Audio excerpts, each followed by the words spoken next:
Sup? Sup? Sup? Sup? Sup? Hello. What's up? Hello, everybody. Welcome to another episode of Fantastic Comics Presents. This is the 36th episode entitled The Great Debate. And I don't know any reason why I said that. I just had nothing else to say. And I thought this was what everybody wanted to see. Or if they didn't want to see it, they could stay away. That's what we're here to do. Drive everybody away. Except for the few people that are really interested, and then they're in chat saying hi to us, like Fantinuum, as always. He has to be here first. It's very rare when that doesn't happen. Thank you, everybody, for tuning in. I'm going to introduce my guest hosts for the week. They weren't here last week, so we had to fill in with ATN. That was very special. I know everybody really enjoyed that. First up, Bruja. Bruja, how's it going? Hey, been busy, so good to be back and actually get to catch up with everyone. I've been missing everyone. Yeah. Yeah. What's your week been like? If you say you're busy, you having that dog situation still?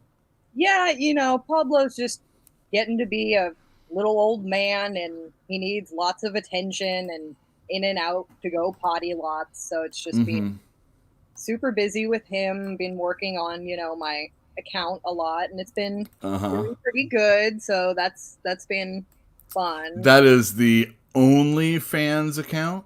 It is, yeah. Yeah. Yeah. Finally sold That's some cool. of my first PPVs. Wait, PPVs? Pay-per-views? Yeah, exactly. Is that what you're... Okay. I only attribute that usually to wrestling. Is there any wrestling involved? There can be. I do custom requests. Wait, you said what? I do custom requests. There you go. So, well, and you're a tough broad, right? I mean, you lift weights and stuff like that. Oh yeah, when I was at the bookstore, I was the person who would do all the heavy lifting, and there was this one time that was just so funny to me that I went to go carry a box, and then one of my coworkers stood next to me, so I stopped carrying it because I thought they were trying to walk past me, and then he was like, "No, I wanted to see how you lifted," so I lifted it, and he was just like, "How do you do that?" And it's like, you just have to work out. Bodies are strong. They can take a lot. You just have to, know how to do it. My body is weak. Let me tell you, the minute I start to even think about doing something, my elbow goes out or my knee starts getting puffy. Yeah. Yeah. I mean, I definitely, I have some shoulder stuff, so I'm not really supposed to lift, but, I love weightlifting, so, it's not going to stop me. I got too much energy. I gotta do some sort of heavy physical activity, and the bookstore was great because everybody needed help lifting their boxes. So you got your free weights in. Pretty much. Your free weights, or do you like Nautilus? I really like the guided machines that are the bars, and then I just use that, do a lot of squats, do pull-ups, pretty much anything I can do on a guided bar, and then free weights too. What's your favorite thing to work out? I mean, what's your body part? Probably abs a lot. Yeah. I really love that core strength of being able to just lift, like I said, lift stuff, and it's really helpful just as a small person to be core strength, because like I'm small, and like things that I have to lift just around the house, like my own boxes of books, like You're not talking comic books here. You're talking real books. oh yeah, like I just had to get that's one of the other things that I did. I had to get like a whole new bookshelf, and I went on this excursion to Target, and the outside world is terrible right now. I don't want to go. And I went out to eat to a restaurant at a sit down place for my sister-in-law's birthday, and I'm just like, I don't want to be in public. It's so gross. Well, let's let's bring in our other co-host, someone who does have to deal with the public, Jeff. How's it going, Jeff? Hey. How's that dealing with the public? Oh, worse than ever. Yeah. I love you, man. I think I No, I worry mean, it was never good. The public are a bunch of assholes. They always have to. Got right into it. Jumped right into it. No, it's okay. myself A-hole is all right right now. We're Okay. okay. We still have another 8 minutes, so keep the F words until 8 minutes if you can. Gotcha. Anyway, Mother. the general public, they're great. They are great. Everyone's wonderful. People are great. They're nice. They're considerate. They're Oh, they very always generous. wear masks. Oh yeah, always. always. They never refuse to leave the store, and have to, like, even if you're shoving them with a cart, like a gray cart, you're like shoving it into them, trying to push them out the door, and they refuse. And you never have to like spray them in the back of the neck with a Windex bottle to get them to run outside. And when they run out the front door, they never slam the door open so hard that it shatters the curved glass of the window of the store yesterday. Yesterday? Again? That's our second glass window broken since COVID. Yeah. This one's the curved one though, so it's like 10 times more expensive. Yeah. Wait, you got a curved installation? Yeah, it's on the side there, outside. Oh, Curved that glass. oh. On the sides of by the doors. Yeah, if you really want to do major damage, don't do flats. Don't do flat glass. It's all about the curved glass. Yeah, curved glass. It's the egg theory. It's that curvature is actually taking more pressure than like the sharpness of something flat. Well, not only that, Well, but you somebody know has to that- do something extra. Well, when to that make it flat happen. one got shattered, it like spider webbed and stayed perfectly in place.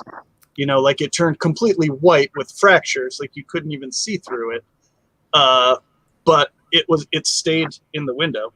This one, there were just shards of glass, like huge shards of glass, open window. Like it was just a nightmare. Another lovely day at Half Price Books. And somehow I still miss the job. I think I more miss you guys and the books and the discounts. Oh yeah, because the job that you remember does not exist. That the job that I have is not that job. That job, I miss it too. I would love to be having that job instead of the job that I have now. I'll come visit you. I need some books that I know only Berkeley has. So I mean, I'll come see you soon. And if you had some stuff for me, if you haven't sent it out yet, bring it to the store and I'll pick it up so you don't have to mail. Well, I already mailed something, but then Stephanie has something for you that I will just bring to the store. Because that's too big to mail. I was thinking about that today. I could have used that when I was doing things earlier. I bet. But yeah, I'll bring that to the store at some point. Let me know when you're coming to Berkeley. Yeah, let us know. Well, yeah, I need out of the house, man. Like, But you don't want to be out of the house. Well, I mean, like, I live in a like fucking. Sorry, it was me. Oh, It wasn't me. 5 more minutes. No, we're at 11 minutes and Wasn't 17 seconds. But, I live in like a 400 some odd square foot apartment. So I just like, I need to be like, I don't care if I have to go on BART. Like, I want to come see you guys. I miss Kent. I want to make sure he's still alive and eating enough. He's still alive. He is. But he's not eating enough. Oh, I mean, it's Ken. Can he ever eat enough? He's like a bottomless pit, that dude. ever since I got laid off and I can't feed him my leftover chicken bowls, I worry about if he's getting enough protein. No, he's got to have two No, lunches he's not. of his own. He's got to buy his own 2 lunches now. Instead of having like one of yours and one of his. Oh. Well, I, on the other hand, am not missing that part of Berkeley. So everybody that comes in, I did have some really strange interactions today with people that, oh, we can't go in, only one person's supposed to be in at a time and that kind of thing. Sure. I usually let a group, but like 2 people really, because the place is so small anyway. There's no room. Like, I mean, if one person comes in and has COVID and then the next 3 come in afterwards, what am I going to do, right? Right? That's why I refuse to go to movie theaters, because it's like the miasma of all of the people existing in a room for 2 hours. I'm just like, I don't. Yeah. Taking off their masks to eat nachos and shit. No. Look, I should be your test case. I mean, everybody that comes in contact with me always has their mask on. You give them a kiss. Until it's 10 minutes later. I'll be right back. Yeah, no problem. And then it's like 10 minutes later, and then, if they're still in the store with me and nobody else is around, I usually am drinking a beer or something, so the mask is probably not on necessarily. And it's usually the same way with the other people. So, I'm very much under the impression that I'll never get it. I think we all hope that. No, I'm not even going to knock on wood. None of that, or anything. But it's just one of those things, But I am around it a lot. I mean, I'm around people a lot. What are you going to do? Like, you are direct contact with public. So yeah, you're one of the ones that would be higher risk. Like, at least I get to sit at home, and the only reason why I go out is to like smoke or get more cigarettes. Mm-hmm. So. Well, it's like, I just like everybody else that comes in the store, especially the people that come in now, they want their comic books. I want to read the stories that are coming out. I want to be excited, especially right now, because can't go to a movie. Very rarely are they even like making it video on demand. A lot of people can't go and work out, can't get buff, depending on where they are. There's a lot of things you can't do right now, and comic books is like the one. But part of buying comic books is having this conversation. I know. And the conversations, maybe somebody's waiting to come in, so it's really quick. Maybe I'm outside, my brother's inside, and he's helping people, and I'm chatting everybody up. But, I'm also trying to get work done. So you have these really weird, strange interactions with people that wouldn't be that way under normal circumstances. But, hopefully everybody's understanding, and it's just one of those things. Well, I mean, anybody who you care to, have around in your store, I think would care. Yeah. Look, have the mask. It's for everybody's, it's for everybody. Yeah. It's for up here. It's really, more than anything, it's for up here. But more than that, just don't come in the store if you're sick. Right. And you know what? When COVID's solved, don't come in when you're sick. I don't want it anymore. Right? You can wait an extra day, and so can I. I promise you, it will be okay. Yeah. Now, I did get a hold of a lot of people, and I found out like, I moved, or that kind of thing. So I have like some comics that I'm kind of eating, but that's okay. I'd rather, but even more than that, I just want to get people the books that they want. Yeah. And it's sad when you can't have that conversation about, this is a really good book and I really want to recommend it. But no, what I really want to do is get you on your way for that other person, especially on a Wednesday, because, there's only a certain amount of time for these people to be hanging out, waiting for someone to get through the one person line. That's definitely what I miss the most about just like working in the store, hanging around, like running the half price graphic novel section. Like Mhm. when I would be shelving, you know, I would sit there and listen to the things that people would say and the conversations they would have.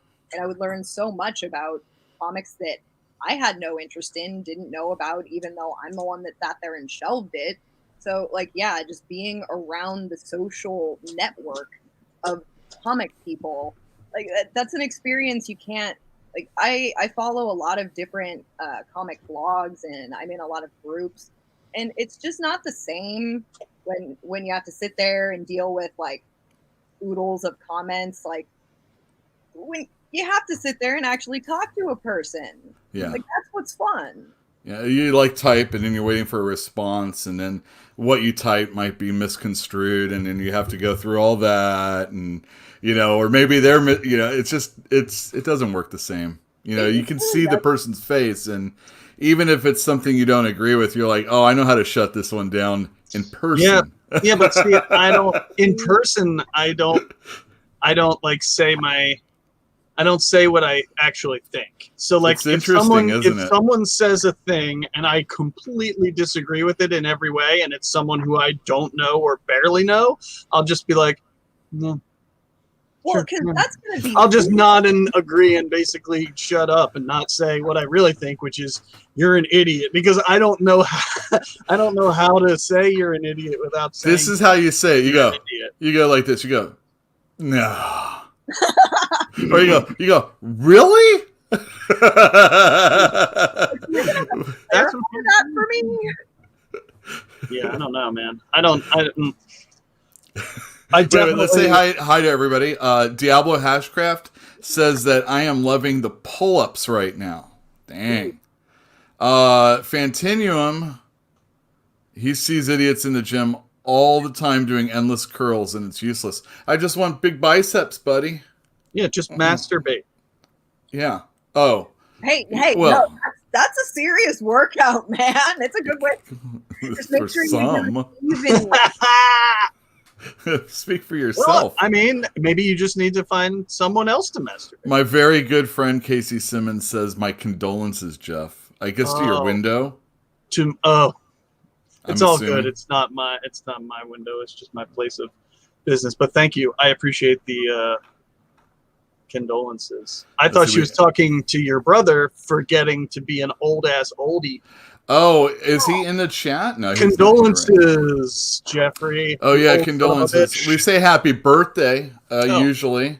We would have said condolences when he got engaged, I think. Or maybe it's upon finally finishing that. Finishing it. Yeah, let's till death do us part. So You know, we had we a... finish, we will say condolences. Last week we had a lot of conversation about celebrities that killed their wives, and it's like, drown them. That's the way to do it. Hey, If that's you're what gonna- if you Shatner want- said. That's what we said. All right, very good. All right, glad we're all on the same page. I did not watch the show, by the way. I'm a classic Etienne, where I didn't watch it. Every once in a while, he's actually in. All right, we have R. Mole. I'm cool with waiting outside. I'm just happy when I can walk in the store and pick out clean books. COVID clean books. That's right.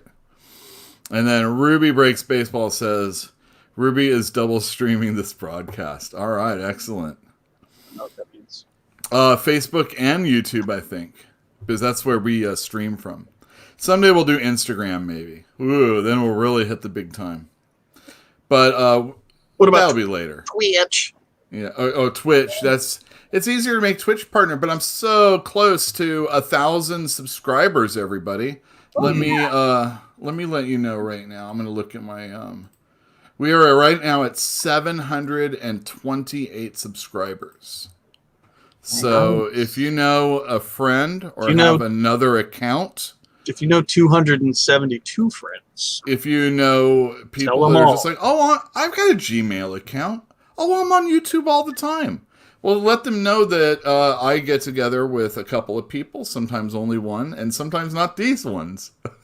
And sometimes somebody eating food or drawing or doing the something. roll of the dice. It is. It really somebody is. eating food here soon. That's what my timer was about. Oh, really? Oh, cool. You can do the camera I so we can.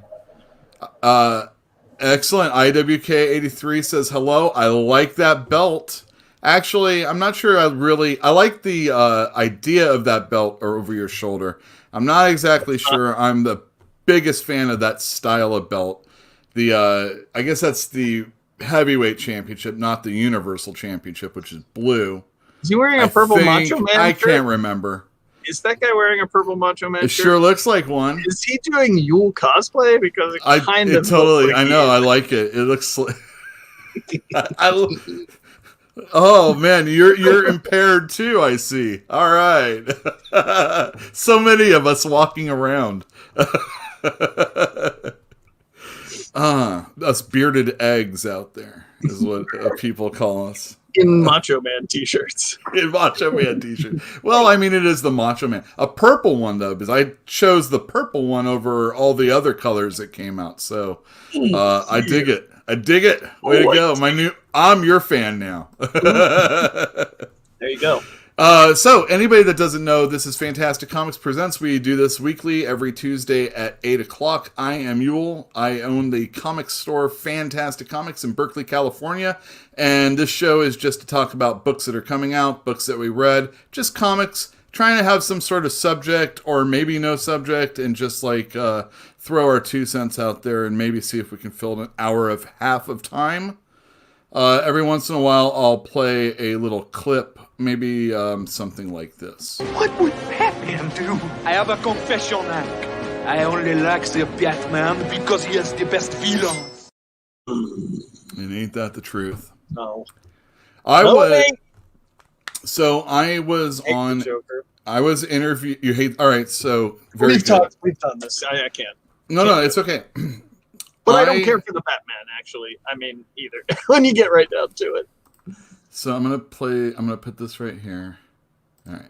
Here's what So I'm you can. thinking. Here's a You have- scroll of different stations on YouTube that I enjoy, and one of them is Thinking Critical. And Thinking Critical, I did an interview on Monday with Wes, and we were just talking about, spoilers and how it affects stores and sales and stuff like that. But then we were talking about who has the best stories in their comic books, in their. And he thinks Batman. Hawkman. Oh, that. Sure. Batman has the best stories. And I said, well, are we talking about like Batman proper? Or are we talking about like a talking about detective, Year Batman one. Chronicles? Or are we talking about all the miniseries like Batman Long Halloween or Batman Year one. Well, that was technically in Batman. Oh, I so guess that would it be was. okay. Yeah, I guess it was. And I was saying The that Dark Knight Returns.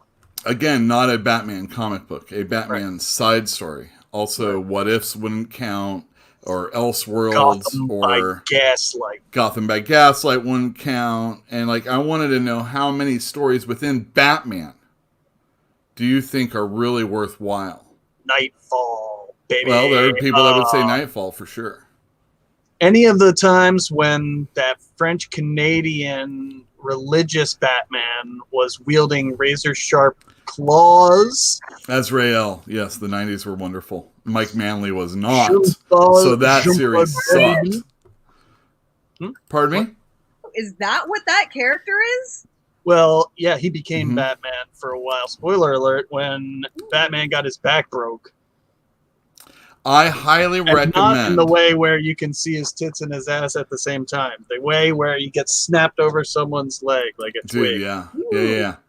Different kind of broke back, but good stuff. So, definitely. I wanted to say that I love Sword of Azrael, which introduced Azrael to the Batman universe, Joe drawn by Quesada Joe Quesada O'Neill. and Denny O'Neil, exactly. Good stuff. Yeah, that's great.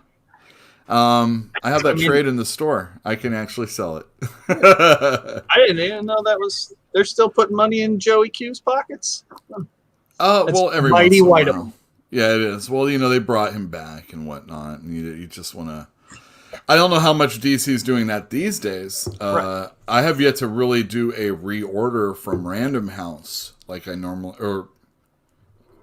I would from Diamond, but Diamond doesn't have an Right. excess stock of DC anymore, so I have to Sold go through. through it. Yeah, so I have to go through DC's new distributor, but I have yet to really. I mean, we have an account. We've gone through Random House for other things, but I have yet to actually go through and buy more Curse of the White Knight, that type of stuff. So wait, they do Random House for trades, Yeah, and the other thing is for floppies. yeah. Well, it would also be trades, but only new ones. We're talking about the backstop. Oh, I see.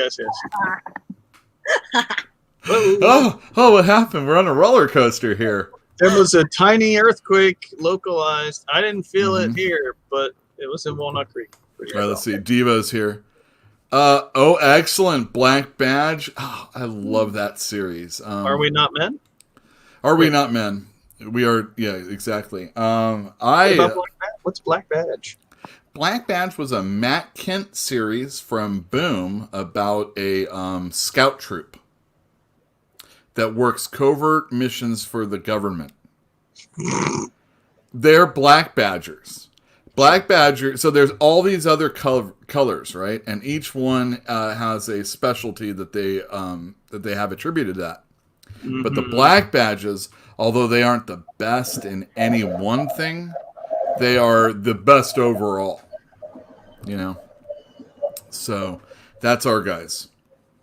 And it's really good. I like it. It's 3 volumes and that's it. It's done. All right. Matt Kent's excellent. I like a lot of his stuff. He does mind management for Dark Horse. Is that still a thing? Well, every once in a while he'll do something on his like a Kickstarter.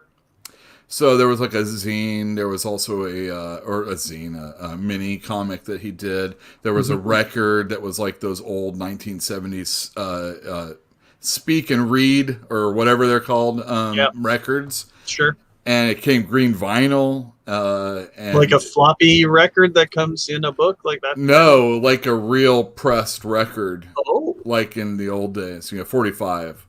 sure. Yeah, I have it back here. Maybe I'll pull it down in a sec. Sure you do. It seems like it'd be hard. I love it when I didn't have a cord. I'm kind of strapped to it. Yeah, wait, what happened? For some reason, it just didn't work. Bluetoothies. No good. That's right. Happy birthday to Yule's brother and his jacket. If it wasn't said yet, yes. Happy birthday to my brother. He is now Jacket? 1 year younger than his jacket. What jacket? That one he wears all the time. One jacket that he always wears. Wait, even. Oh, I get it. I'm just saying that jacket's just a little older than him. Is all. I get it now. I was doing that as quick as I could. Didn't have to make sense. No, it was good. It did. I was just a little slow on the uptake. Well, I do have another suggestion. Right now, there's a monthly series called Stillwater. I talked about it on the last episode, and I will be doing a video, like a 5-minute package of it. Watch this channel for more video reviews. So yeah, Stillwater was pretty good. I think there's a new book coming out from one of the other smaller companies tomorrow, but I can't exactly remember what. Probably Boom. Boom's the one that does a lot more of the stories that I'm actually entertained by. So I pay attention to them a little bit more. One's okay, depending if you're into some of the books. I don't know if they are all over the place. My favorite from them is Kaiju Max.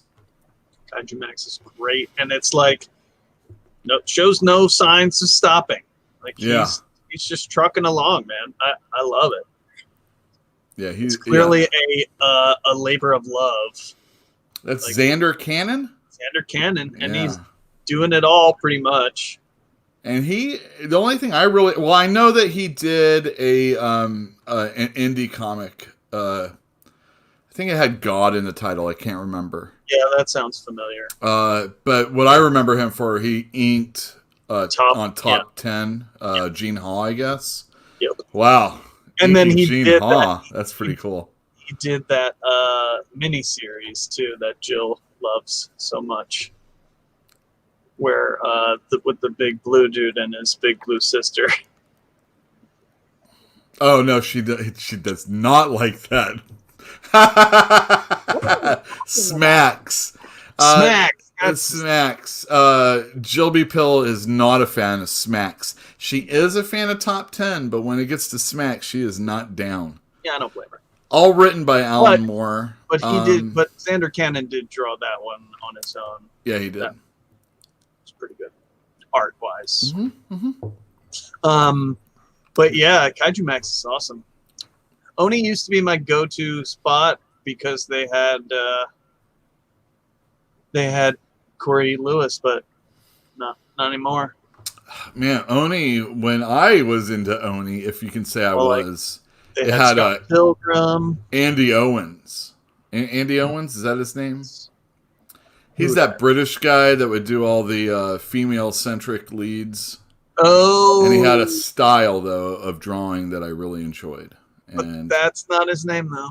Andy something. Andy something, though, for sure, with an I. Well, definitely with an I. Yeah. Yeah. I'll get to it. What the Yeah. hell? I'm going to do it. Yeah, I have an iPad too. Oh, Watson? well, you can What's do his it. name? Oh, yeah, Andy Andy Watson. Yeah, that's the one. Watson. All right, I'm gonna share this picture with you guys. I want you all to know that I ordered Octobriana from Jim Rugg, and I did finally get all of them. And wow, they're wonderful. I can't wait to get a Blacklight light for this poster right back here, and the other two that I have for my other room. Blacklight's where it's at. So much so that Jim Rugg's doing something else, and for the measly amount of $75. You can get this. Look at this. Whoa. I know. Raphael looks so cool. Now, let me ask you: I like the it- turtles enough for this, yeah. is it like on black velvet? That's the real question. I don't know, but these posters back here are pretty darn thick, and it's not velvet, but it definitely has like a it has a feel to it. Seizure. Say what? You're gonna cause a seizure. Oh, sorry. All right, I was getting a seizure. Sorry. That's great, man. Yeah, that's awesome. I like that. Very happy that guys are doing that. I'm very happy that Jim Rugg's doing that because him and Piskor seem to be pals with Scioli.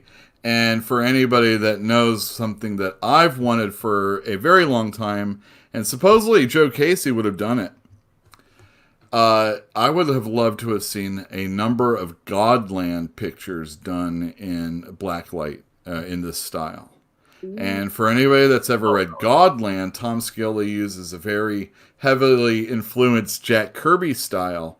And it's such a great... I don't recommend superhero comic stories that aren't Marvel and DC, because who gives a damn about your superhero if Spider-Man couldn't, be involved, or Superman or Batman couldn't be involved, or Wonder Woman or whoever.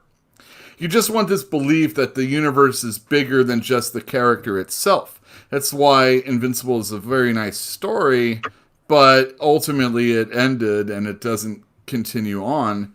And that's what, it's an IP. It's different than an IP. Anyway, Godland, excellent superhero story. It's very trippy. There's this big cosmic story, and definitely ingest mushrooms when reading it. And if they ever do these blacklight posters, I'd like, ingest them for that too. A nice little tea. Sounds so good. You always recommend the superhero comic Black Hammer. Black Hammer is very good. Black Hammer, a lot of times Spider-Man, to my knowledge, has not shown up and probably won't. But funny enough, the Justice League have. Oh yeah, I did not read that. No, me either. Well, I read some of it. It was good. It was exactly what you would expect from a cross-company crossover. Sure. But Black Hammer... Meaningless and erased from continuity immediately. The thing about Black Hammer is it's more a universe than a character or a team. And we're seeing it kind of like in Yeah, but Watchmen, that's true of Godland too, man. Mhm. It's like it's very clearly becomes not about the main dude, Mhm. like really quickly. So what you like is you want an independent superhero comic to build its own world, but like it's got to end eventually, I guess, is really what it has to do. sure. I'm sorry, I cut you off on that. No, not at all. But like, so as I don't know. Because I'm Black just trying Hammer to does. say, like, what's the difference between Black? But yeah, there we go. What's the difference in your mind between Black Hammer or Godland and Invincible? I mean, I know the difference for me is the writing and the art. Well, that's where that definitely is part of it. It is offering me something different than I would get normally from your typical Marvel or DC comic book. What Invincible does is it reminds you of what it was like to like Marvel and DC comics. So, although Invincible is good, it just doesn't feel like it's necessarily lasting. Whereas these are doing something different. Whereas Black Hammer is taking archetypes, not unlike Watchmen, of characters, and he's infusing them in this one universe. And there's past stories and future stories and all sorts of side things that can happen all at the same time. And there's weird, wacky stuff.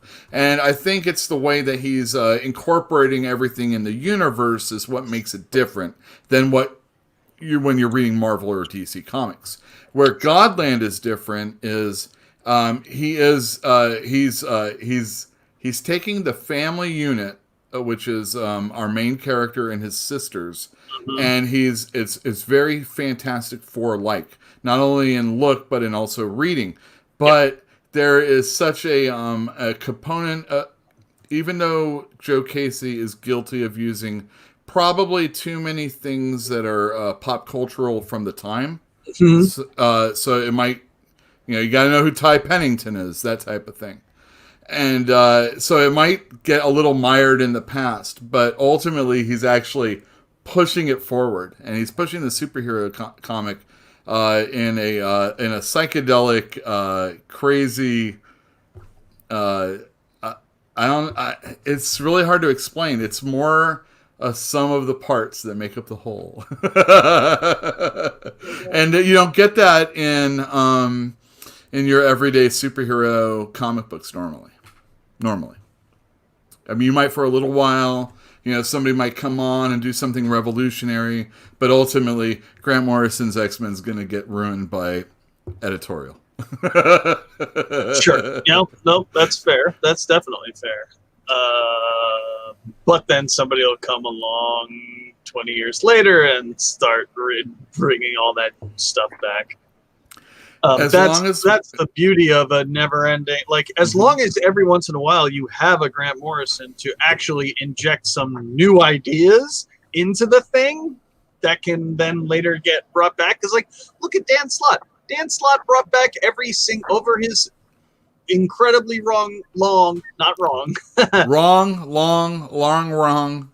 His incredibly long Spider-Man run. He brought back every single thing that's ever been done in Spider-Man and like put an interesting twist on it. He wasn't ever like, oh, this element of Spider-Man publishing history is so bad that we're never going to go back there again. Like, no, he went back to the Jackal and the clone stuff, and he did everything. I really appreciated almost everything that even he did bad on that ideas book. can be like brought back and re-examined and shown that like maybe the idea itself wasn't that bad, just the execution was actually terrible. For various reasons, he gets a lot of hate. I know a lot of the hate that he gets is just message board rooms and stuff like that. Of course, because he doesn't necessarily handle himself perfectly either. And who wants to hear that they suck? Fuck you. That type of thing. But he kind of fake accounts it a little bit from what I understand.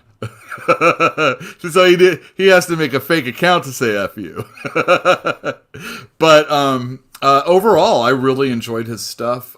His stuff beforehand when he was on She-Hulk, and even before that, the miniseries I'm With Stupid, which was the Spider-Man Human Torch stories.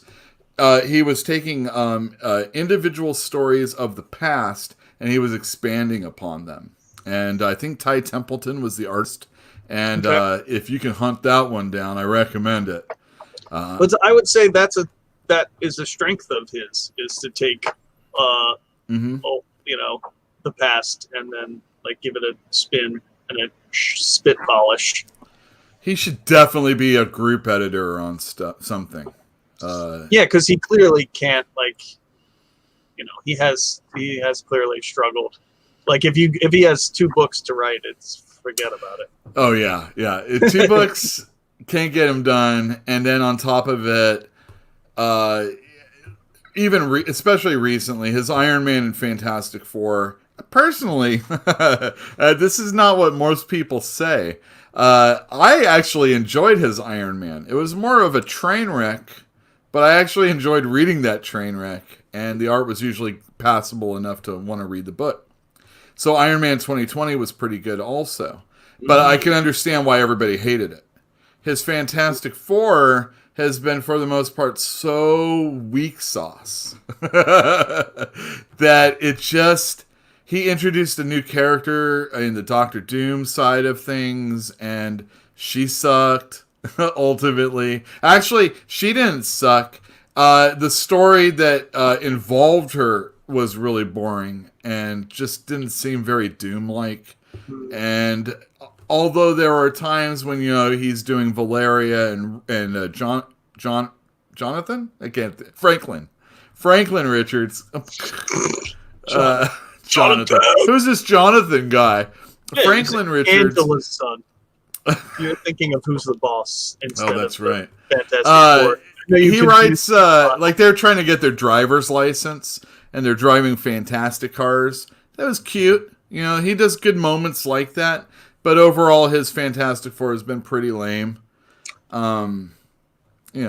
I mean, historically, Fantastic Four is a tough nut to crack, I would say. And secondly, Iron Man sucks. So, ooh, the first issue of Iron Man. If you don't want to watch last episode, I will be making a video based on that episode, talking about Iron Man. It was pretty good. I liked it. Cantwell. That's the wait, he's Brexit line guy. He's writing Iron Man now? Yeah, he is. He took over with Cafu. He got a new number 1, buddy. Oh, yeah, of course he did. I mean, of course. It's Christopher Cantwell. Of Everyone course he's getting a new number 1. It doesn't matter who you are. That used to be a thing where it's like, we gave Todd McFarlane a new fucking Spider-Man number 1. Can you right. stop shitting yourselves for 5 seconds and believe that? Now it's like... And 2 covers, too. One was in a freaking bag. Now it's like, if a book is gonna come out, it's gonna have 85 covers, and it's gonna be a number 1. Every issue will be a number 1. That's gonna be my new book. It's just gonna be called number 1, and stars Will Riker, and every issue is a number 1 issue. I like that. Batman in there somehow, Spider-Man maybe. Now you can sell some comics. You can sell some comics.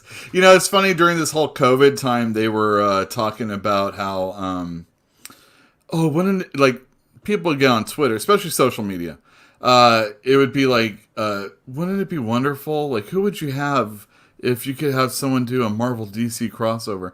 And it's like, I don't want a goddamn Marvel DC crossover. That stuff doesn't mean nothing in the end, yeah, but still pretty good. Like, I still like that George Perez JLA Avengers. That was like the last one, and it was the last one. It was maybe the only one. Like, I loved them as a kid, and when X-Men crossed over with Teen Titans, they were like, we're never doing that again." Shara, they were like, "No, we're never going to do it again." And then, of course, the '90s happened. And then it was like, oh well, Okay. Marvel, we gotta fight Image somehow. So there was a Spider-Man Batman book, and then a Batman Spider-Man book, and All of a sudden they were like, well, these fuckers are fucking with us. Maybe we ought to team up and get something going. And then meanwhile, DC is like, hey, Todd McFarlane, you want to do a Spawn Batman? Let's get it on. that's right. He's like, hell yeah, I do. And Marvel's like, hey. That's right. Are I you don't know what- reading anything right now, Bruja? I mean, I'm reading some sci-fi. I need some new comics. That's why I need to get over to the store. Like You should come over on a Sunday. I'll open up just for you, and then we can just hang in the basement. ooh, what? I The don't know basement. like, head into the store. I've done that for Jeff. I'll open on a Sunday for you. Hashtag If you're a glad. patron, I'll open on a Sunday for you. We just have to coordinate. It won't be every Sunday. I gotta have a day off. It's just killing me. Yeah, right. That's These all my 5 friends- hours a day are just killing me. It's like, well, it's more than 5 hours. I wake up, I come in, I get stuff up. done before, you gotta eat some breakfast at the store. That's work. It is. But nowadays, you spread your breakfast on that licky mat and just lick away at that breakfast I don't for like do that. 2 or That's 3 for hours. the dog. That's for the dog. All right, so let's see. I just want to say this really quick. I saw this Boondocks Aqua Teen Hunger Force thing on a mutual site that we're a part of. Did you see that they are having certain episodes blocked on whatever platform, Cartoon Network or whatever, because of cultural insensitivity? You know what episodes? I don't know exactly what episodes. I didn't look too hard into it. I could only imagine. I mean, it's the Boondocks and it's Aqua Teen Hunger Force. I think there was one where Shake is in blackface or something like that. That's what I was gonna say. Did you see a couple of months ago? I think it's like Hulu took down an episode of Golden Girls. Yeah, we were I think we talked about it. Yeah, we did. We totally did. Poor Golden Girls. That's one of my Golden Girls. Poor Golden Girls. Come on. I mean, seriously. They're not meaning any. How many they're Golden not- Girls are alive? One? One. Just One. Betty. Just Betty. 0.75? Betty White. What? And then the first thing Jill did was she looked at She was like, designing "Fuck that, women. They're not going to stop me from seeing blackface, so she just went and watched all the blackface stuff she could. No, Out of but there spite. was definitely people that were like, "Oh, damn! I'm gonna go get that Always Sunny in Philadelphia where they do the Murtaugh movie." The musical episode. Just say the musical episode. Wait, they do that in the musical episode also? So there are 2 episodes that are relevant to this. It's the one where they make Lethal Weapon 5. That's the one, Lethal Weapon. Yeah. Blackface. And then I believe in season 12, there's one that's Is that when they turn black? yeah. Yeah. But the thing is that they're not in blackface. Every time they see themselves, you see black people in the mirror. But And then if song. yeah, and then Frank wants to say the word because he's black now. He's all, well, who's to say I'm not black? I'm black.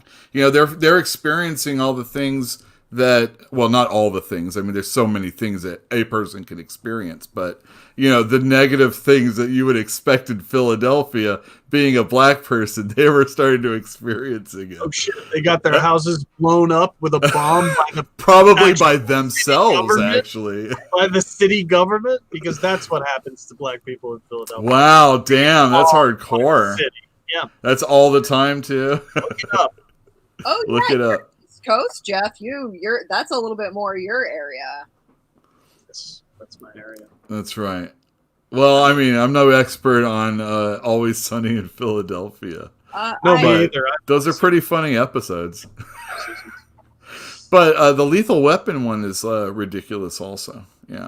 there are so many Like that show is. How can you pick just those episodes? I mean, you could throw a dart in a hat and you can hit all of them. And I mean, there's always some. Why would you just choose that? Because they're more recent. Like if you go all the way back, it's like in the first 1 or 2 episodes that like it's Dee dates a black guy, I think is where they get a little graphic with some language. Jeez. Yeah. I can't remember. And you know, the thing is like sometimes you're watching on a streaming network and then things are bleeped and I have files like Sunny. I've been watching Sunny like since like season 3, so I'm very familiar with it, and I end up watching it a lot. Something about all of the gun shooting and screaming and yelling, it lulls me to sleep, so I sleep through it a lot. Well, the thing I saw people complaining about when it came to the Boondocks is the creators, the people involved, the things being said. But, you know, if something is, you know, out there and not in public norm, I guess, and it can offend someone, no matter who they are, I guess. Do you know what the controversy is behind the scenes? No, I don't actually. I mean, I didn't really mean to get into a big old conversation about that one specifically. It's just that, you know, you just don't think that, like, there would be any... I mean, granted, I mean, the Boondocks is an edgy cartoon. Yeah, that's what I was gonna say. Like, it's always interesting to me when they edit such a raunchy show, because, like you said, how do you pick which one and for what reason? Because like the entire show is so graphic in a lot of things that like it's interesting to see which ones finally like light the fuse of making somebody want to like ban an episode or censor something. That's right. You know, Jill's right there. She's out. There's an hour-long pandemic South Park episode tomorrow. Oh, no. And as a result, they're showing all these different episodes leading up to it. And one of my favorite episodes is the Butters episode. And in that, he finds out his father's been visiting gay bathhouses. And his mother tries to kill him because, you know, they've got this horrible marriage and everything. And they get consoled by O.J. Simpson, Gary Condit, who was a congressman whose aide went missing and died or was murdered. And then also the Ramseys and, you know, John Benet Ramsey, that whole thing.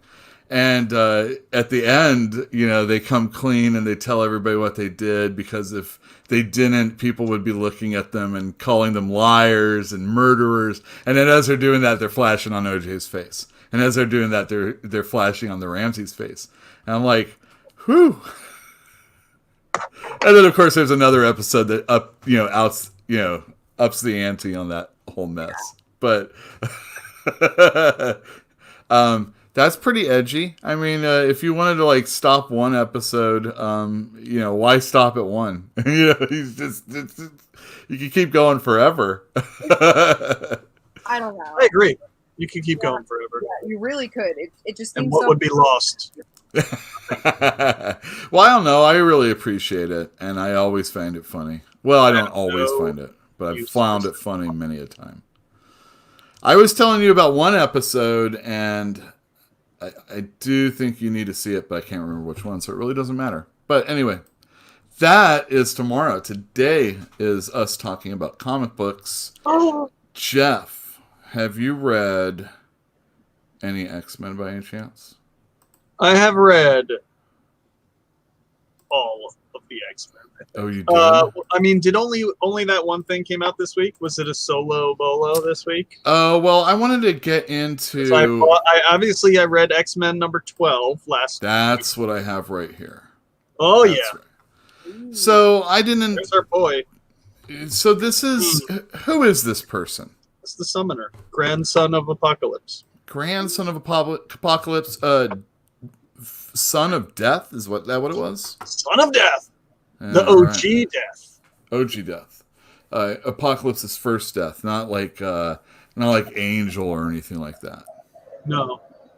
The first, Genesis. yeah. No, well, I mean, no. I think that Genesis and Apocalypse's son was Death. That was maybe the first. I don't know. It's unclear. I know that this guy's the grandson. There was a son. It looked like, based on the art, that Apocalypse and Genesis had a son, and then that dude had a baby with Firehead, and that was this albino boy, a real life albino boy. Wow. If you could own one of He's those, so you'd be special. so cool. I'm so special. I'm so special. So, the last couple of issues of X-Men, this summoner has been playing games with some of the My heart. with some of the younger mutants that have been coming out into this forbidden area, if I'm not mistaken. Rockpile. Yeah. Other and enemy. some lady Anal. with some. Oh yeah, your boy Anal. That's And, right. that I don't know how it other- became my boy, but that lady with the marks on her face. Mark face. Mark Face. Phoenix, is that who it was? All of you. No, I know Phoenix. Come on. Oh, There are X-Men that I know and X-Men that I don't know, and these people are all from a generation of X-Men that I don't know. They wear their pants low and they listen to the hippin' and the hoppin', and I'm like, who are these young mutants? Yeah, that's right. And if you're not related to Apocalypse, I don't care. But anyway, he's going to tell this story again that we've now heard like 3 or 4 times. No, I don't About remember the the story. That's the problem. Oh, it was in X-Men 2, I think, and also in one of the Powers or. Oh, really? Oh, that's right. It was number 4 of Powers of 10, I do believe. So the story goes that there are 2. Well, there was one island that was rent in half or torn in half. The Twilight Sword. Yeah. See that sword right in that middle panel? That's Yeah. the Twilight Sword. I'm It split the loving world in half. families.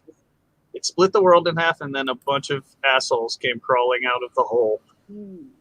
And then they fought with Apocalypse and these other like super powerful mutants for a while until they couldn't stand no more, and Apocalypse basically chopped the world, like where the world was split in half, he kicked half of it into the hole and sent And that his was family his children in there. that went there, right? Yeah, his family all in there, and he's like, good luck. I'm gonna hold it down on this side. Peace. This That's guy. crazy. That's Yeah. Purity, the White Blade. Hmm. He comes back to life every day and brings his 100 warriors back to life with him. See, that's the mother right there, the wife of Apocalypse on the right. So if you were going to buy any That's it. issue of X-Men, this issue 12 that came out last before Powers or 10 of Swords, this is the X-Men to get, right? Oh yeah, if you're going to be thinking about reading the 10 of Swords, yes, I would say you'd better. Dude, I like that character, that face on the bottom. It reminds me of that dude from Avengers. Oh yeah, totally. That's Annihilation, the god of Amenth. Nice. Woo. You said this is number 12?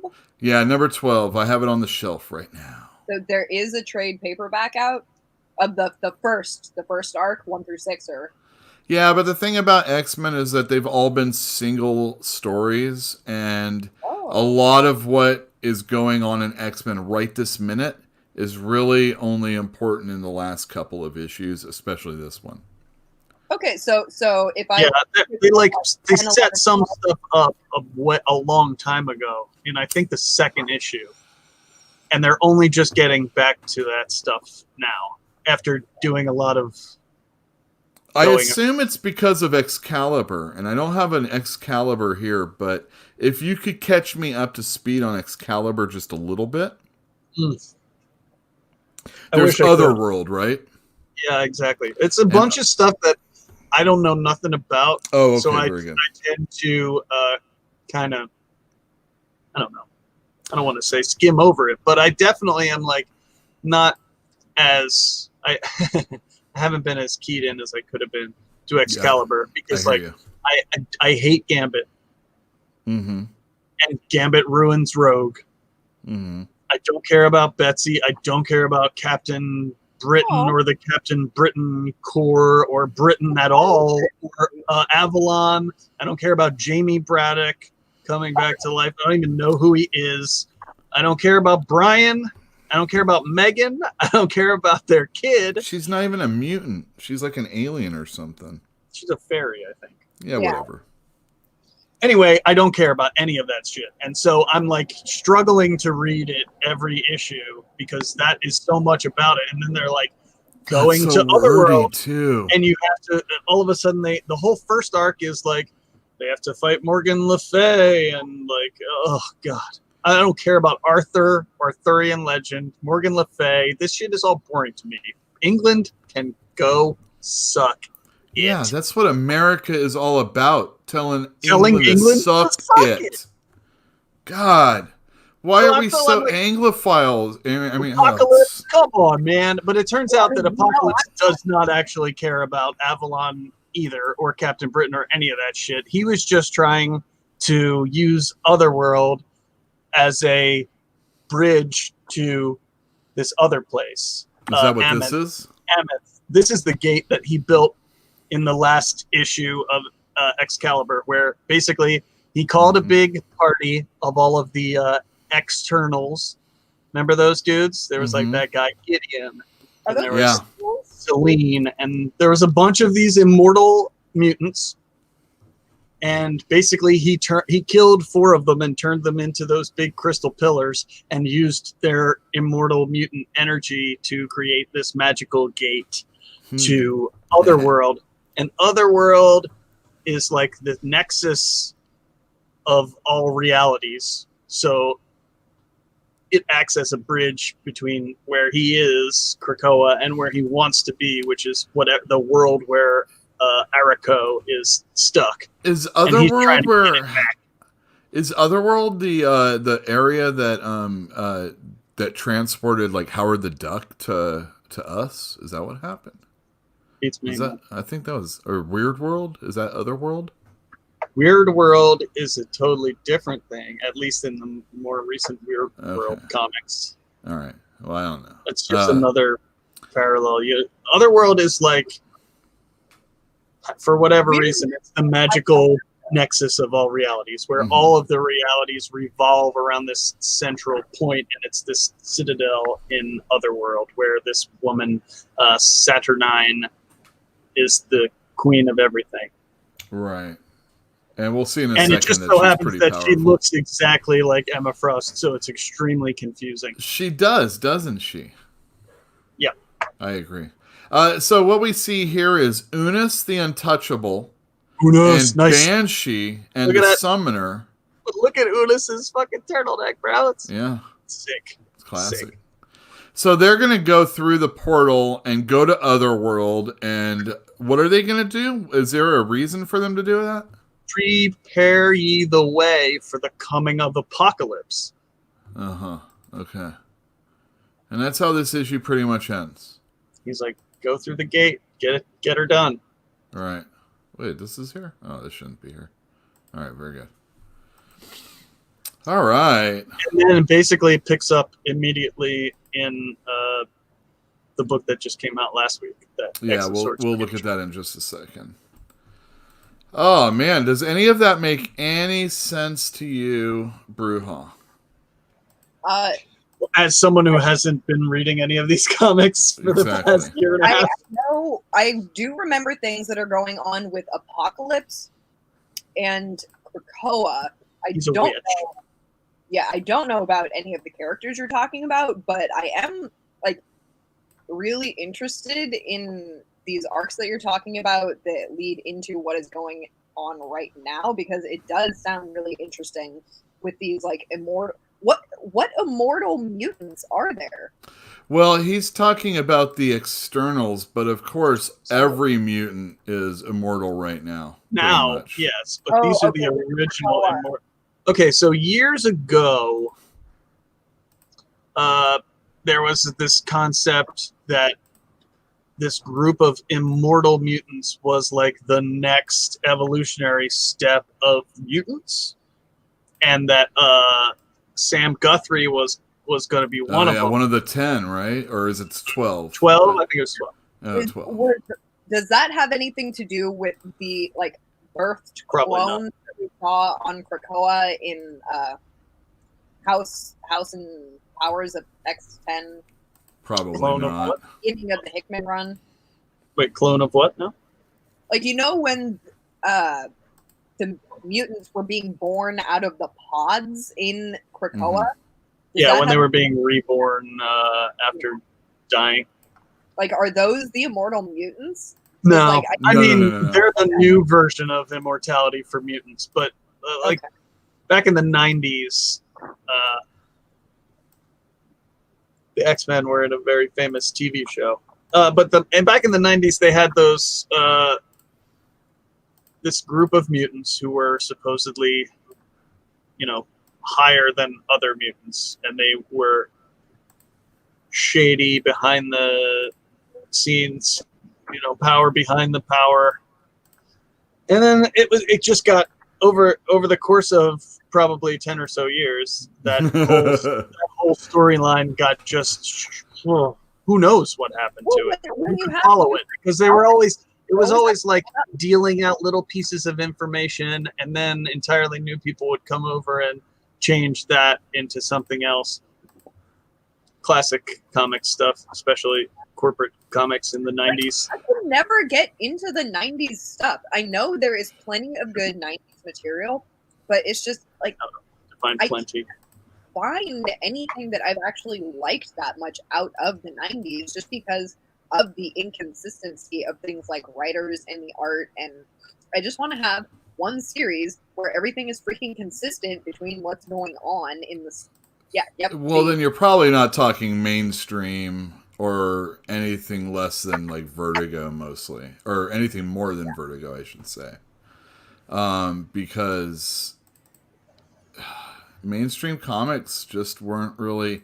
There are some that are amazing, but you got to really search for them. So like recently I've been getting into Steel, because there was a run where Christopher Priest with Dennis Cohen were working on it. That series is way... I mean, I like Steel anyway, but it's way better than... Dude, he's talking about police brutality then. Guess what? Nobody was talking about it being shoehorned in because he masterfully puts it in a story. It's like, it's one of those things. Unfortunately, Christopher Priest makes it seem so common that's the horrific aspect of it that you should be taking away from it. And it's beautiful. And nobody talks about that, It's like, oh, everybody cares about Milestone right now. But, where were you then? And I mean, I don't mean like, old people like me. Well, unfortunately, it was old people like me. But how many of us were out there, really, Do you happen to know what year the Amazing Spider-Man where he teamed up with the Punisher over the Crack War was? Like, what decade was that? Well, I don't know about a team up, but there was definitely... It was probably... I would assume it was during the 90s when Michelini and Bagley were on the book. That's a pretty easy thing to say since they were on the book for so long. But I don't remember reading it in the Romita days. Maybe, possibly, I might have missed some of those issues in the early 200s. But my guess is going to be in the 90s. It's like I had There you a go. couple of copies come through half price, and just by what I remember from the art, it did have like a very 90s splash style. So I want to say, Well, just a splash page, and that's... Well, they love their splash pages. But anyway, the point is, this is them trying to kind of rehab that idea, which has been rehabbed several times, but this is the latest attempt to kind of, bring it back. And it's not entirely coherent. because the concept of who they are and why they exist has never been coherent. He's just like, hey, we're the ones. We're immortal. We've always been here. We're able to summon one another without, whatever. All this lore. Right. Yeah, but that's what's intriguing to me. That like everything that Well, you're I talking think about. probably sounds what happened was somebody noticed that they had invented a bunch of mutants who all were like thousands and thousands of years old, and they were like, why don't we all tie these all together in some way and make them all related? And I mean, so they art- did. damn cool. Yeah, this is what R.B. Silva, I do believe. This is R.B. Silva. Yeah. So this is Ten of Swords creation. This is part 1 of the entire Ten of No, Swords no. story. This is Pepe Larraz. My bad. Oh, I'm sorry, my too. Yeah, Pepe Hey. Larraz, very good also. We both have been fans of Pepe for quite a while when he was doing some of those. Like I think he did Thor, that hardcover when they were trying to tell updated origin stories of characters, and he did the Thor one. Right. Pepe Larraz also did Thor when Fraction was on it, and a whole bunch of other things. So he's very good. And But he famously, with R.B. Silva, did Powers and House. They alternated. Yeah, exactly. So these guys. So yeah, He did House. He did House of X. Is it okay? Very good. And so like he's doing a he's so very good. it's really good. It's really good, and it like is almost like it goes really, it fits really seamlessly from that last issue from Lino Yu's work in that X-Men 12. Like some of these facial, like if you zoom in on that face of that middle bottom panel, like that, some of his faces are very Lino Yu looking. Yeah, regardless. Well, there's another. Later on, you'll get to one that's just Maybe Apocalypse, and he's. I thought I had that book, the Pepe Larraz, but I can't find it. I guess I don't. House and Powers are all in one book, depending on which one you get. So what do we got? So this is the beginning of Ten of Swords creation, which is part 1 of the entire Ten of Swords story. And we are, what is this? This is Otherworld, right? Yes, this is Otherworld. Yeah, and this is how the book starts. And we have what are these, the sons and daughters of Apocalypse here? Correct. And they're looking out over this field of battle, basically, and looking over their troops, it looks like. Because what they're trying to do is, come through. Like they left Amenth, which is their world, and they're trying to truck through Otherworld to get here to Krakoa. And do we know why they want to? I don't know if we do. I assume they want to destroy it or enslave it or something. I don't know. Okay, very good. I think they're pissed at Apocalypse, though. Look at those guys; they're ugly. All right. Oh yeah, those are the demons. This is such Demons. art, though. They're what's that? I like. Oh, just like I love this art. It's like such doomsday, like apocalyptic art. Yeah, totally. It's really Yeah, like we're watching like Lord of the Rings or something like that. Well, see, here's the thing. This is a thing that I wanted to bring up, is that this whole thing, and I think part of my resistance to Excalibur the whole time is like it's fantasy. I want the X-Men to be sci-fi. I don't want the X-Men to be fantasy. Yeah. And like they go to Otherworld, and in Otherworld it's like a total fantasy realm where everyone's wizards, and everyone gets new like fantasy looking costumes when they're over there, and I'm like, ugh. I mean, that's fine. Whatever. I get that that's what some people like, and some people are totally into that, and they're like, yes, my X-Men in a fantasy setting. But I feel like we actually did just do that with the Age of X-Men or whatever. Remember that book where everyone was all fantasyized? Yeah. Yeah. The entire series of the Age of X-Men. It had like the Amazing Nightcrawler and instincts, and And everyone had beards, and everyone had Yeah, but fantasy they also robes suck. and shit. Yeah, of course. Well, yeah, you're right. But like, Nate looked like Jesus. He had his long hair and long beard and long robes. No, Everyone was totally fantasyized. Yeah, And no, now they're doing that again in Otherworld. Everything's fantasy based, and but whatever. This seems like it's a little more demonic over here on this side because yeah, I like it. That's what I like. So this messenger gets shot running away.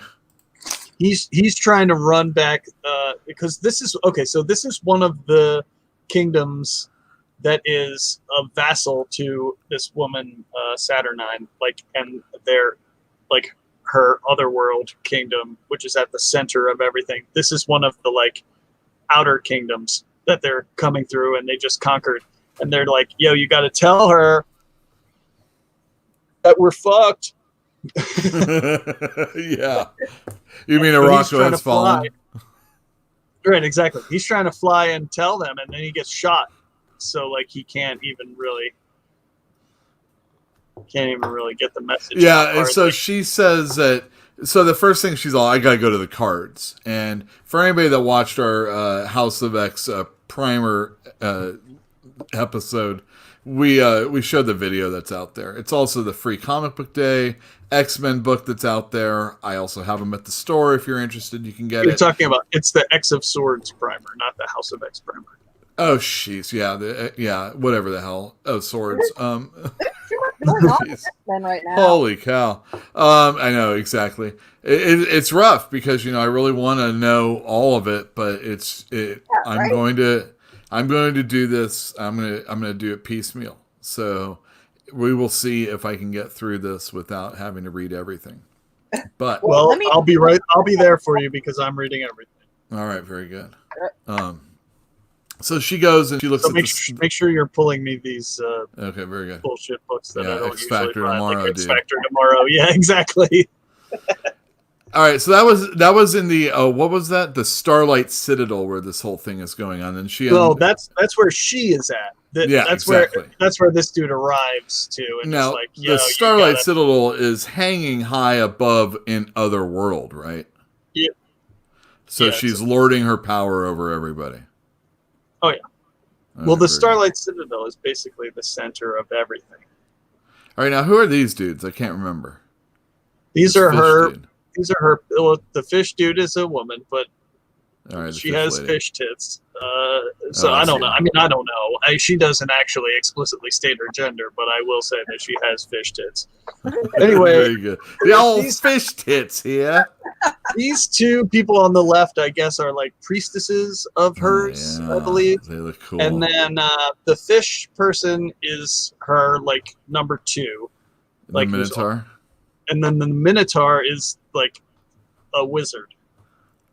Oh damn! I wonder if that's the. All right, so there was a Minotaur, Mrs. Mizitard.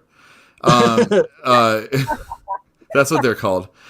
In Strange Tales Volume 2, which was a Doctor Strange and a Cloak and Dagger, 2 stories in one book.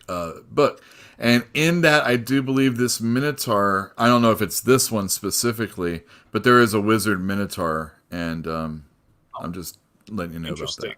Yeah, we'll see. Interesting. Wait, We'll look when into was it. That, when was that book from? It was like in the 80s, late 80s. Interesting. Yeah, I'll look into it, but I don't know if we get a name here. It's a Q. It's a double Q name. It made me think of Quentin Quire because his name was like Quos. Yeah, I don't Quos, think it is then. It's got 2 Q's, first and last name. I got him somewhere though, and of course there's the internet. here's Emma Frost. I mean Saturnine.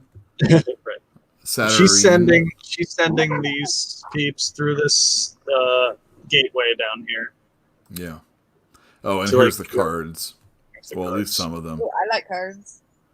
Yeah, yeah. Again, another reason why I need you at the store because I know you're big into the religion and the mystical and whatnot stuff, and this would be good to get a we'll say an expert. A reading on?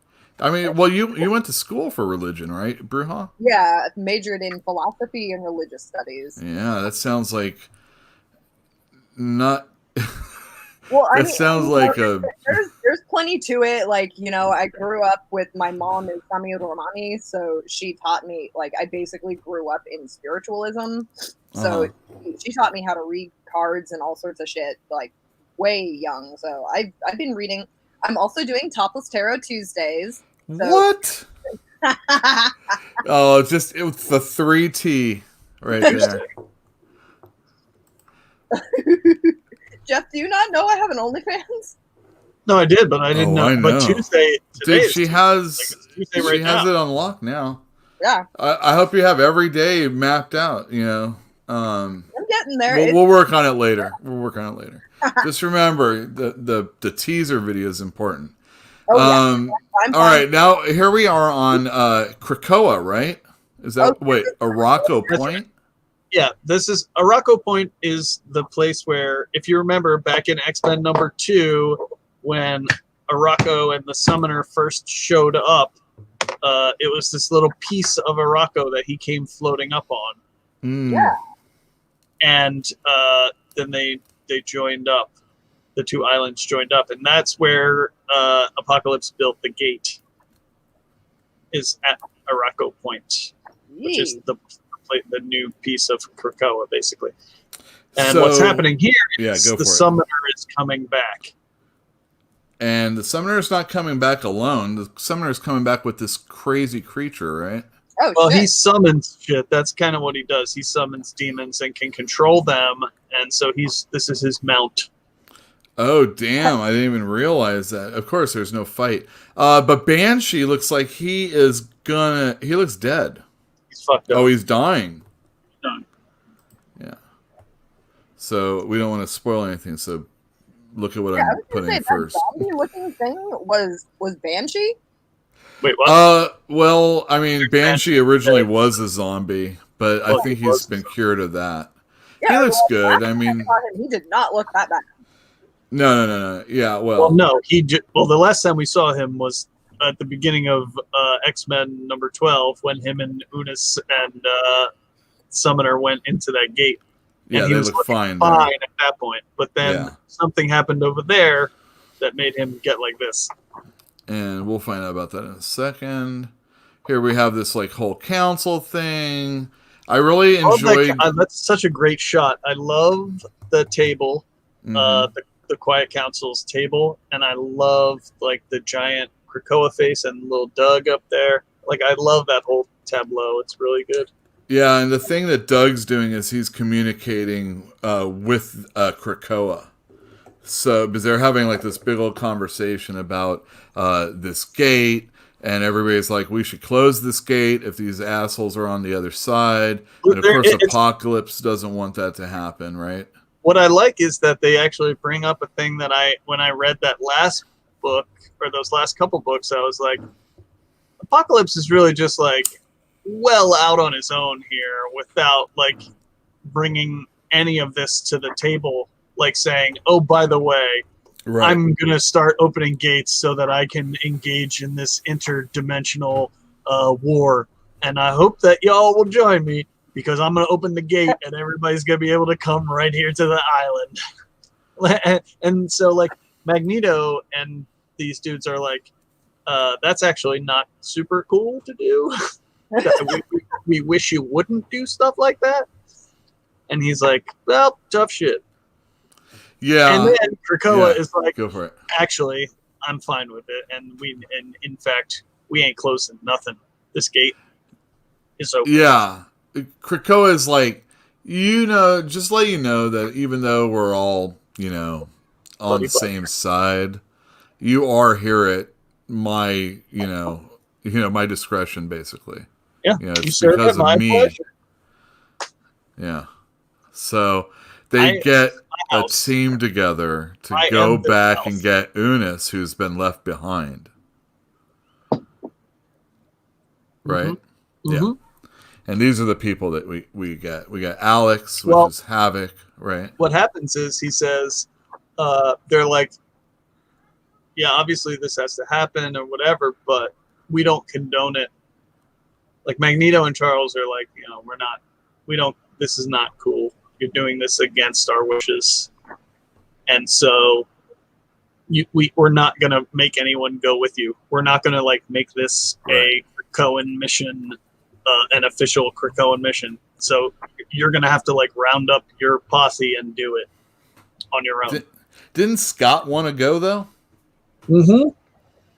Yep. But they said no. Because he's part of the council?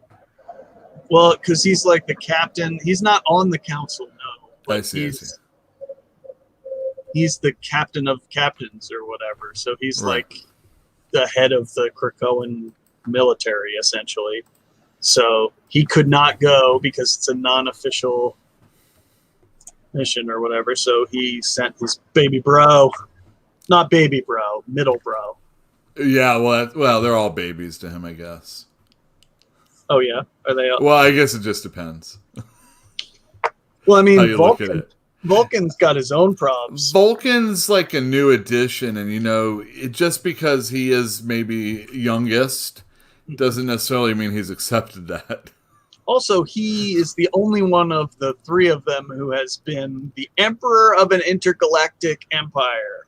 Yeah. So maybe don't baby bro me.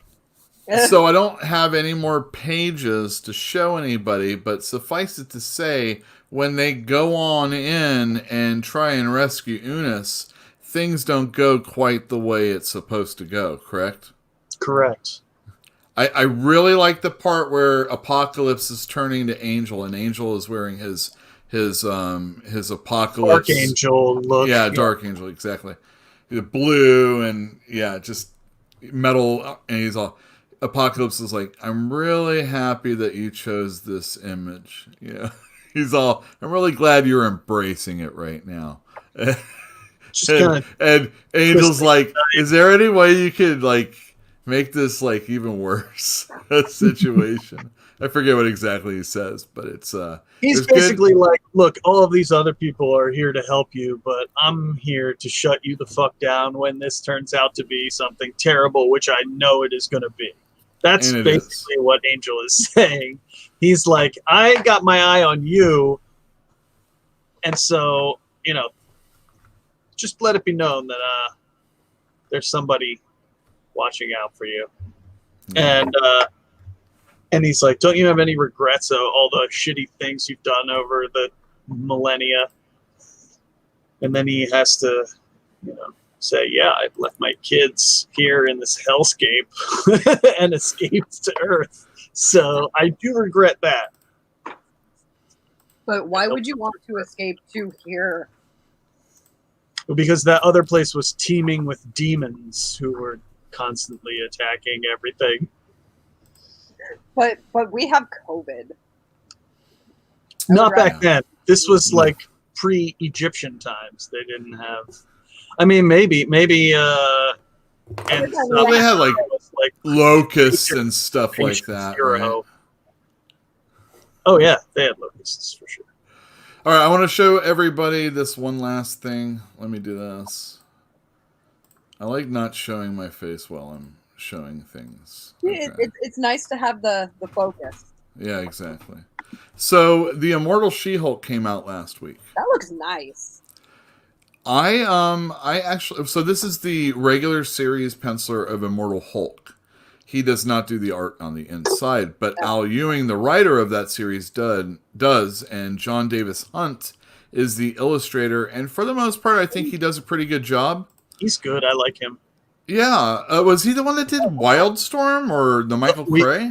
We call it the Wildstorm. But the Wildstorm. He did the Michael Cray one, though, right? No, he did the Wildstorm. Okay, good. The Michael Cray one wasn't as good. Nah, art-wise, you mean? Yeah. I guess it wasn't. Yeah, it was still good, though. It was good. But yeah, all right, this guy's good. I like John Davis Hunt. So this book is it does the one thing I don't really like is a caption box talking to us, her in her mind talking to us. I feel like Al Ewing does that a lot though. Mm-hmm. But he's really trying to get us into this character in this one shot. There isn't another issue to follow.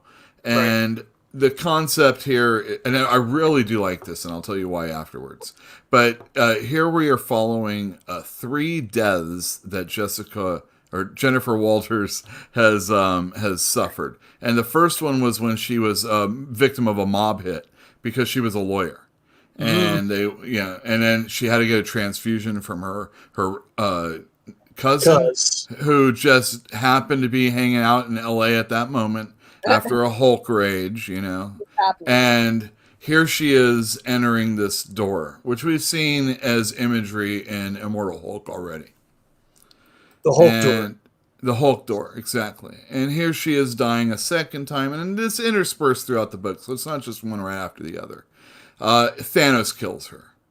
Oh no. Well, all but kills her, and then she dies. And then she can remember her death. And then here she is the last time she's died, and that was during Empire most recently. I didn't read it, so I can't really tell you much about it, other than I guess she died. And each time she does, she remembers a moment being in this world before she comes back to life. And she encounters Bruce Banner's father, who has encountered him and has been a monster in the real world. And she talks about how she fought against them with his son and all this other stuff. And he lets you know a little bit about the, living here and how she's not really as immortal as she thinks she is. And then during her regular life, she has a couple conversations with people who have experienced living and dying. And the first person she does go to is Wolverine. And it's a pretty good little scene. I like it. Gives her something to think about. She talks to Thor. She's been sort of dating Thor in Avengers. In Avengers, exactly. A long time now. Right. And the thing about her is that now, instead of when, she used to be a smart Hulk when she was green. Yeah, but she's not so much anymore. No, now she's, she leaves out, she's not like dumb Hulk, but she definitely is a Hulk that Bruce Banner. Yeah,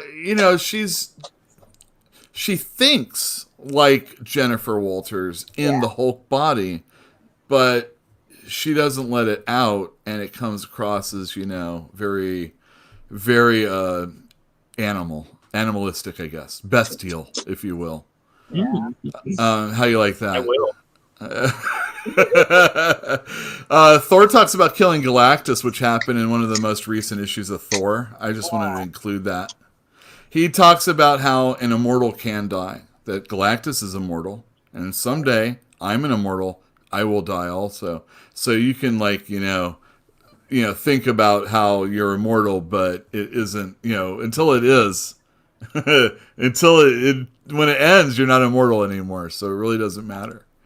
Of course, who really believes Galactus is dead in the end, though? Exactly. Galactus is a force of nature. We all know this. He's a cosmic force who has to exist. Incorrect. He is the Galactus for the Black Winter. Oh, no. Think about that. Yeah. I'm not totally up to date on Thor, so I don't know. I might be butchering it a little bit. I did have a customer come in the store and say, he was like, I don't know if I really dig this whole Thor killing Galactus thing, but I like how it ties in here. As long as Venom doesn't tie into it, I'll be happy. Donny Cates, do not poison me with Venom. It will. I thought everybody was really digging the Donny Cates Venom, though. Yeah. Yeah, everybody who's not me. I hate Venom. I don't care who. Donny Cates can't save Venom. Sorry. Yeah. So this is the last time that Jennifer was in this, I'm going to call it this Hulk hellscape. And she meets the leader. And the leader talks The leader to her. is good. The leader is great. Oh my God, the leader. All right, so this is awesome. Leader. He tells her that you're not immortal, you're just passing through this door. And what you don't realize is that doors can be locked if you know how to, and that means you're not immortal anymore if I don't open it for you. And he like lets her go, and it's kind of like what she's ruminating about, you know, how she can't die again, or else this guy is going to be like a horrible dick to her. And I really, really enjoyed this, and one of the reasons why is because Jennifer Walters, although she's had really good She-Hulk stories in the past, they might have been like involved in the Marvel universe or have characters like when she was a lawyer, they had a Star Fox story that was really good. And, you know, she would deal with like temporal abnormalities and have to go and fix them. And so that, you know, there's always something Marvel universe related with her. But her best moments were really when she was in John Byrne's Fantastic Four. And, you know, she's never... That you know, there were some other She-Hulk stuff was Dan so Slott good. She-Hulks are good. There's Charles Soule had a nice little 12-issue run. Those are really good. But she never had really, even though they forced it at times, and sometimes it was okay, she never really had a deep connection with the Hulk universe. And I think in this one issue, she now has like she's super connected with Brian, her uncle, Bruce Banner's dad. She's super connected with the whole immortal thing, which is all the different Hulk characters that we see that are coming back to life that way. And also the leader as like a main villain for her. I mean, if you think about She-Hulk, and there's going to be a television program soon, supposedly. Who is the She-Hulk's villain? Who cares? But, so that's a problem. And until she actually gets one for real, she should really borrow heavily on something that is related to her, you know? And I think, you know, a lot of people might cry foul when it's that way, but she has a long enough history that she should start borrowing at least the leader or at least a couple other characters that deal with Banner more than I've seen in the past. And that's why I like this. I thought it was good. Yeah. Bite me. No, it sounds good. Like, I've never really been into the Hulk universe, but that actually does sound interesting. Well, I know Jeff likes the Immortal Hulk storyline, right? That one, I mean, we talked about that a couple of weeks ago, and that sounded good too. I liked it insofar as what I read. I mean, I have not read it consistently for a You're long behind. time. I'm not even at this point. I wouldn't even categorize it as behind, because like I used to read it at the shop when it came out, when the shop was next door. Yeah, next door to the broken window store. So much easier. So it was easier. And then there were months of like, you know, where I never even set foot in a comic book store, and I mean, comics didn't even come out. Like, yeah, you know, whatever.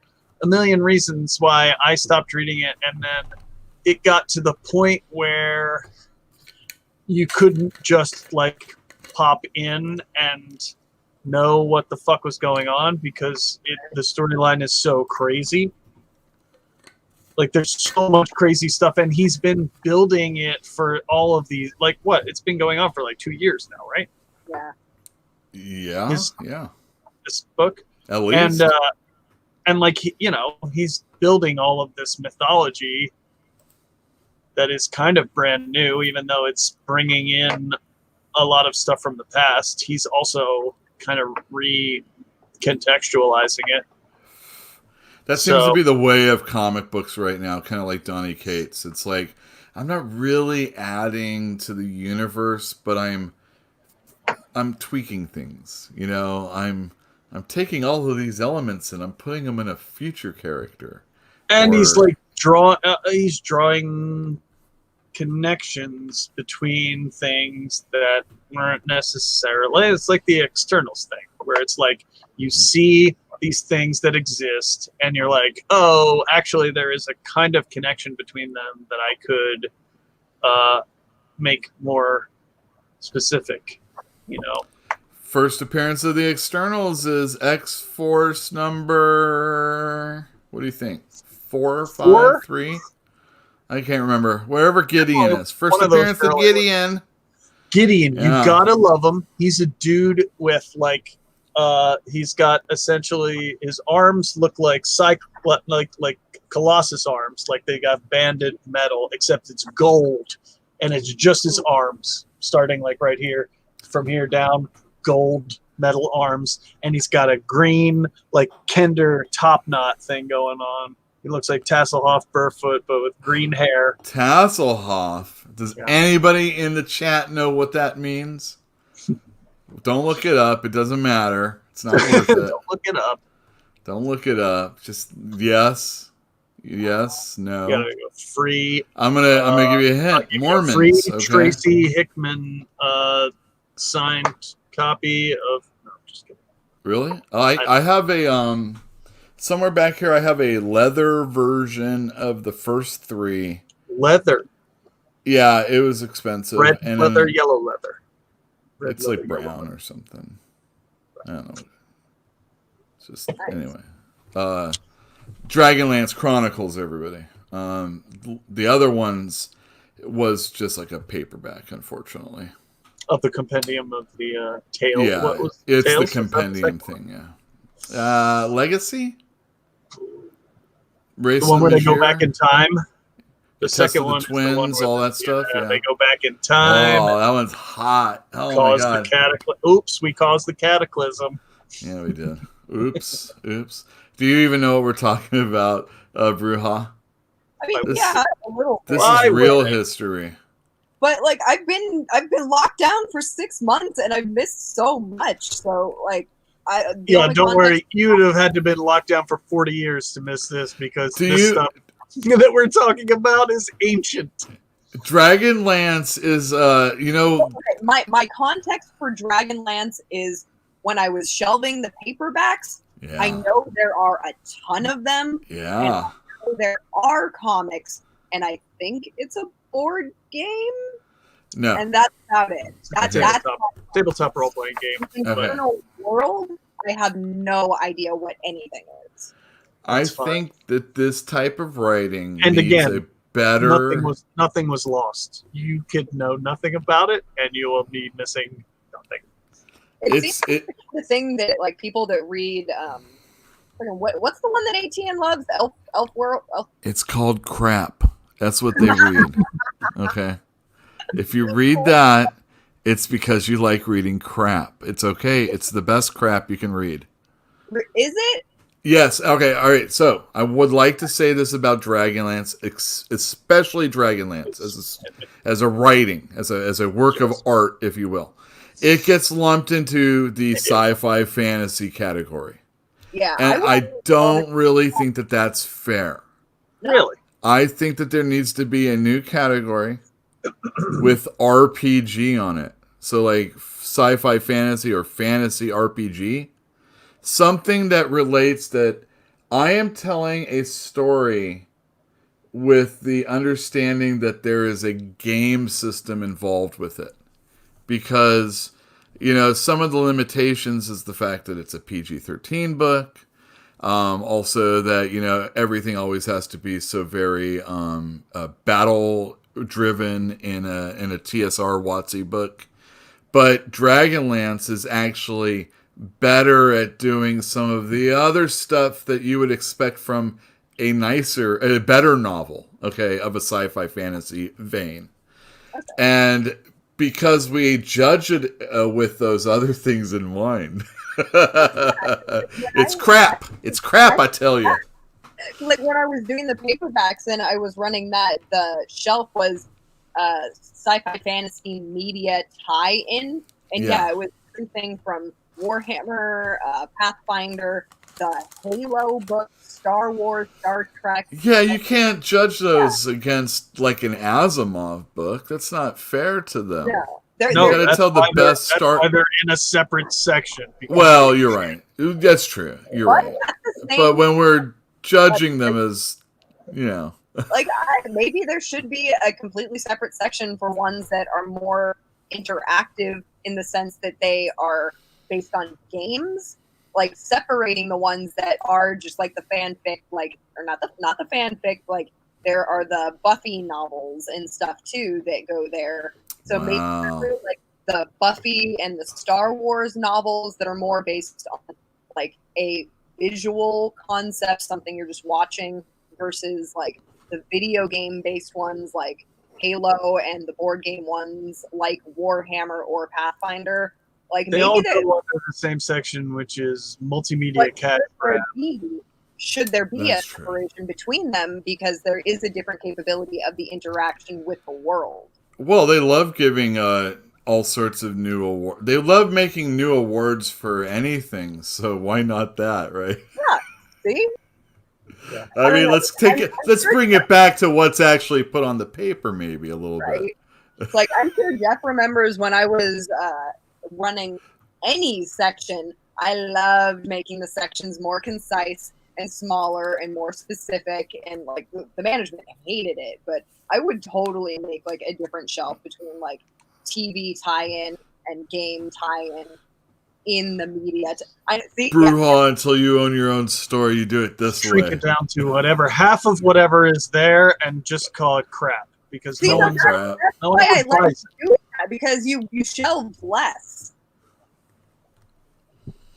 But I don't work there anymore anyway, so it's not my problem. That's no Oh, one's problem, That's because no I one's don't problem. waste time on things that aren't ever going to make a dime.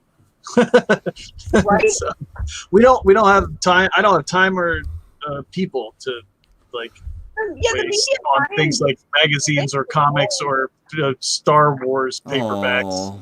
Hey, It's true. There's no money in comics I'll take Not them. at our unless store. you crowdfund it.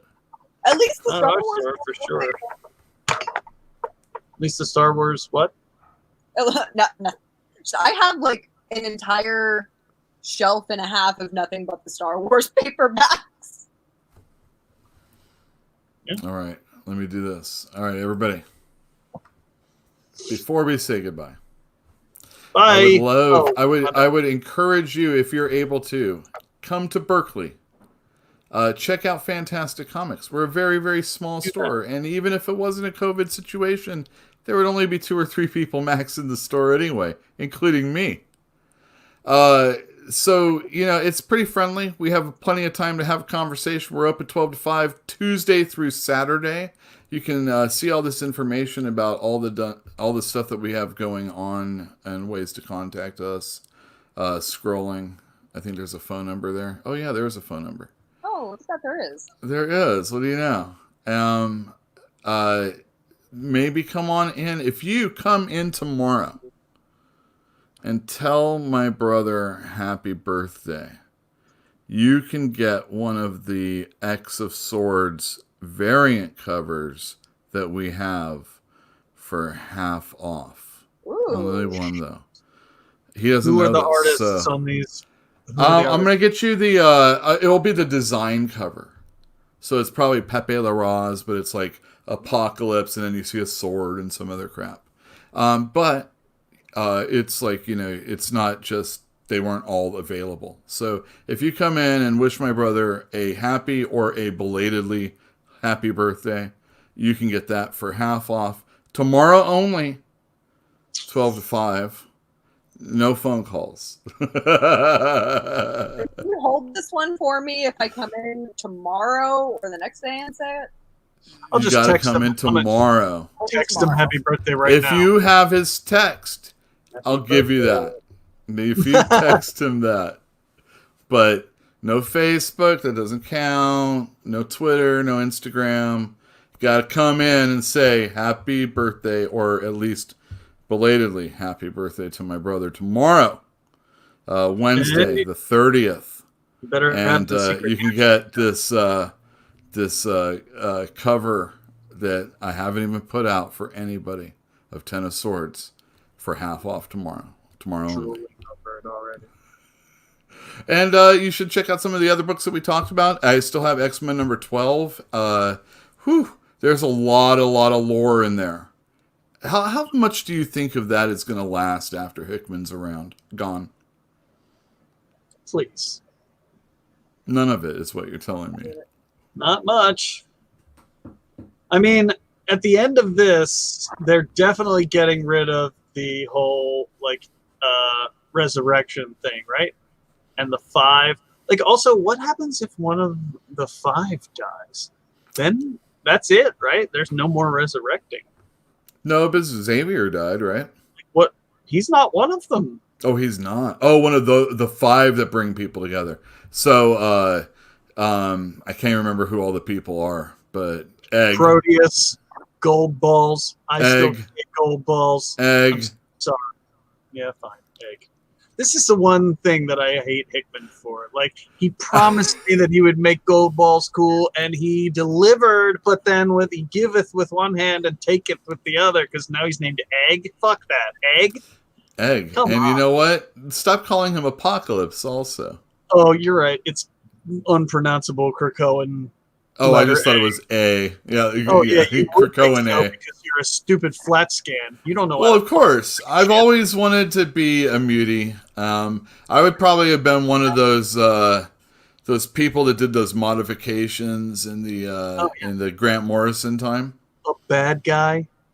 No, not to be a bad They're guy. all bad. Those people who Well, you get driven crazy. What are you going to do? you're gonna steal some mutant DNA and inject it into your eyeball or something. MGH or something like that. Oh yeah. Yeah. Oh yeah. It's a good high. And then That's you what can I shoot hear. laser beams also. It'd be great. Laser beams. Yeah, right out of your Laser eyeballs. beams and beams. Right out of your bunghole. Oh, that would be the worst. Finding out that oh no, my mutant Oh, power is I shooting inject- jalapenos out my ass. I just spent $200 on this 8-ball of MGH, and now I'm shooting jalapenos out my ass. This is bullshit. I want my money back. No fucking guns on the MGH. Yeah, exactly. That's why it's And you know illegal. they get it from they have to harvest it from mutants, so they're not getting Mm-hmm. it from any mutants who are tough, because they're a bunch of jerk off drug dealers have to be able to steal their DNA, so you're gonna be getting the weak sauce. Yeah, It's not smart. not Plus the smart at mutants all. will be pissed at you. You don't want to be getting on the wrong end of the MGH game. No, I mean it's just I So true. always You wanted don't to have a need tail like Nightcrawler. What can I say? I always wanted to Nightcrawler, get tail like Nightcrawler. Yeah, exactly. Oh, and tail like Nightcrawler. Exactly. That guy scored all the time. I mean, for a look at him. priest. For a priest, he priest, does all right. He does all Well, right. he does all right, and he does it legally That's also. not. Yeah, let's not even go there. Don't. He Thank works you, everybody, for tuning into another episode. I'm going to say goodbye. Would you guys like to say goodbye? Thank- Yeah. Yeah. Okay. I'll say goodbye. Thank you very much. Hopefully, anybody watching is able to come on in. And if you aren't able to, you should go to your local store. And if you can't, maybe Call email the us. store. Yeah, call And us. I'll, yeah, I Um, can send it out. I've done it for a few people. Diablo can. Oh, damn! As I'm leaving, this is great. He always comes in last on the wrestling council. Good to see you, man. Thank you, everybody, and I'll see you next week. Bye.